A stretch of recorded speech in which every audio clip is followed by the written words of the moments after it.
You're supposed to tell us how to believe Riley's story. All. They have to prove that the gun was real. Was it a prop gun? Was it real? Was it operable?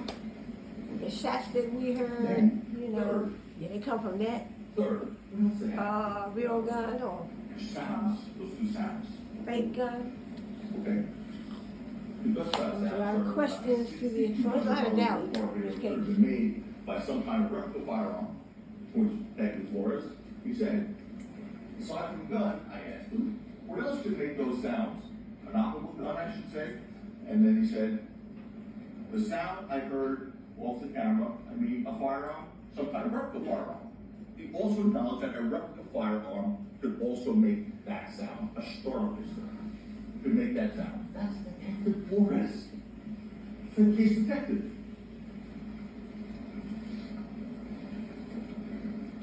Let that sink in for a moment, folks. Please. I tell y'all, he's coming with it. He's bringing it. The sound of their alarm. Except Rocky got a real good lawyer. Firearm that night. Beyond a reasonable doubt. Beyond a reasonable doubt. Could have been made by non-operable prop gun. That's it. Ladies and gentlemen, that's it. That's all you need right there. Reasonable doubt. There's plenty In of other it. words, In the this videos case. in and of themselves don't prove that what Rocky had was an operable firearm. Beyond reasonable doubt. That don't prove nothing beyond reasonable doubt. Excuse me. What else does the prosecution have to rely on? Well, these knuckle scrapes. Right. And he probably scraped them on the ground. That was not no, those were not no bullet grades. They were bullet grades, perhaps they were not. Well, perhaps they were not. That's what they want me to say. That's proof beyond reasonable doubt. Perhaps they were not. What else did they do in those scrapes? Whether the victim or not the victim in this case was actually shot or injured by this will not be something that you will have to decide at the end of this case. They told you in open statements. Really? Says who? Says who? They told you that because they themselves don't believe those knuckles. I've already read the jury instructions to you, and one of those jury instructions lists the elements of what assault with semi-automatic pistol is. Each of those elements have to be proven beyond a reasonable doubt. What those elements are, that is the law in California, as to what assault with semi-automatic pistol is. One of the objections actually to you said what the prosecution wants you to do. That part's over. But anyway, regarding the law, this is not about an element of the law, ladies and gentlemen. It's about the credibility of the only witness in this case, the prosecution. That's what that argument was about. Now, the credibility, I mean, you have to. So whether it was a bullet shot or not, or a scrape from the floor, it does matter. It does matter. Of course, they don't want you to consider that. Because first, whether Brother was truthful about his injury goes to his credibility. Credibility, not about the elements of the law. It goes to his credibility, whether he's truthful about the nature of the injuries. And second, whether or not Relly was actually injured by a bullet is something important to consider in deciding whether Rocky had an operable firearm or a prop gun. Those are the two reasons. I just brought that up to you. Those are the two reasons. So, I disagree with you. You do have to consider whether he was hit by a bullet or not, because he said he was. At first, anyway. Because obviously a prop gun can't cause that injury. So was that a gunshot wound? Of course not. Of course that wasn't a gunshot wound. Even Relly couldn't tell you those scrapes were definitely from a bullet. At least that's right. But this testimony when discussing whether he was grazed by a bullet.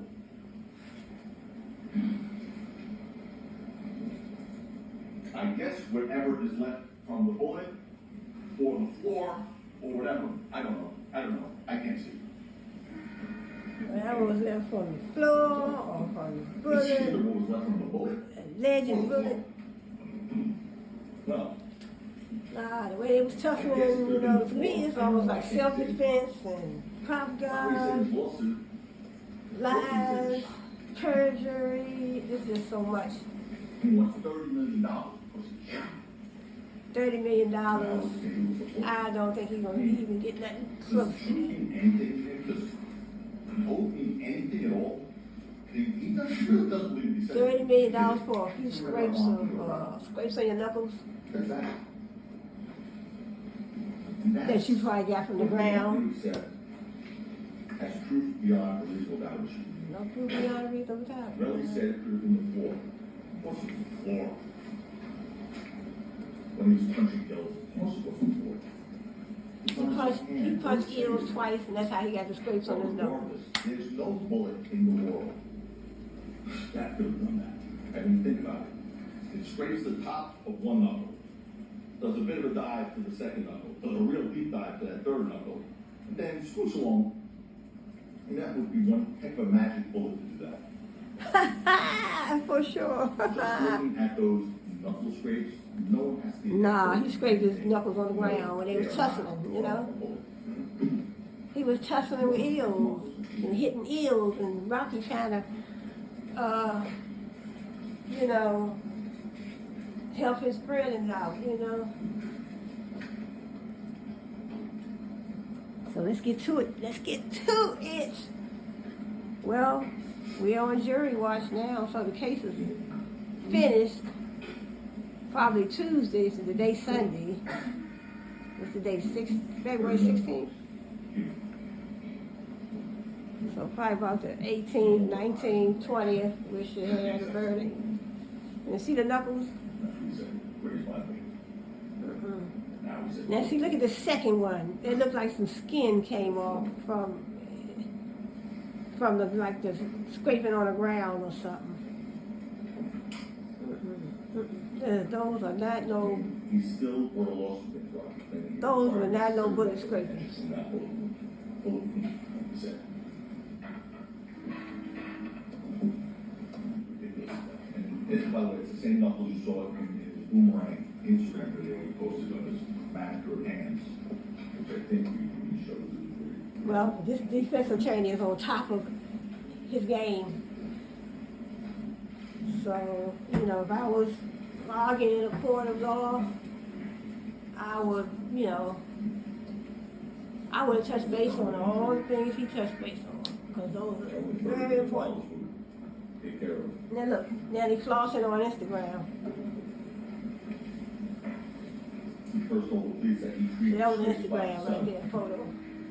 the day they occurred. That's what Officer Anderson testified to.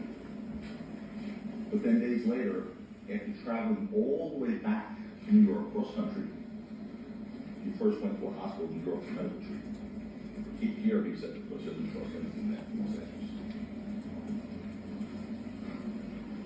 Why did he go to the hospital in New York? Not because he required medical treatment for those scrapes, but because a detective on November 9th, 2021, told him during an interview that he needs to get treated because this is the type of case this is. This is Petty Ford's testimony. Her statement, Ted Manfred, was that he needs to go to get medical treatment because of the type of case that this is. Correct? I believe that's correct. So a detective is telling him on November 9th, you need to go to a hospital, get treated because of the type of case that this is? Yeah, it's a money grab case. Right, that's why. Not the manufacturer of paying a case. It's a money grab case of someone trying to And get money out of somebody for something that didn't happen. No injuries. It happens all the time. Maybe like required hospital visit. When it's bad enough that the prosecution Find out you're rich and they try to find something to sue you for. manufactured evidence in this case, and don't even manufacture a hospital visit. Mm-hmm. But he did just that with the shell casings, also manufactured evidence in this case. The only evidence they presented trying to establish that Milwaukee had operable bar. I'm going to take it because it's not going to be a stretch, and certainly it's multiple reasons about it in this. We heard a lot about those shell casings in this case. What you didn't hear was what the police was at the police found. You didn't get that because that didn't happen. The body cam footage introduced at the very beginning of this case, first witness Officer Zizzo showed that the police responded to that scene at 10:32, less than 15 minutes after the incident. Officer Zizzo told you there were 7 police officers there. You saw them on the body cam video. And you saw, Officer Zizzo told you, 7 officers were searching the scene for any signs of a shooting with flashlights. Those big police searchlights. For how long? Detective told you, Detective Flores told you, about 20 minutes they were there for searching. That's 7 minutes, 7 officers times 20 minutes, that's 140 minutes of manpower right there. 7 officers for 20 minutes of trained police officers searching with flashlights for any signs of a shooting, including shell casings. They found nothing, absolutely nothing. You heard the stipulation at the end. The stipulation needs to be agreed to the defense and the prosecution. At the end of the case, just before the judge's instruction the other day, it's Tuesday, right? The last day was Tuesday. The stipulation between us and the prosecution that a prop gun would also have ejected cartridges. But importantly, that stipulation makes clear that the shell casing recovered in this case did not come from a prop gun. That's for sure. And of course not. We'll explain that as well. That prop gun ejects blank cartridges. And bear this in mind, this is important. This part is important. The police came looking for evidence of a shooting. They were looking for those steel metal jackets, those shell casings. There was 0 evidence on this record. 0. I can find them to show anything on this record whatsoever regarding what those blank cartridges look like or how they were projected from the front of them. There was 0 evidence. That's the improper argument, it's misstates the evidence in the case. Oh, it does not?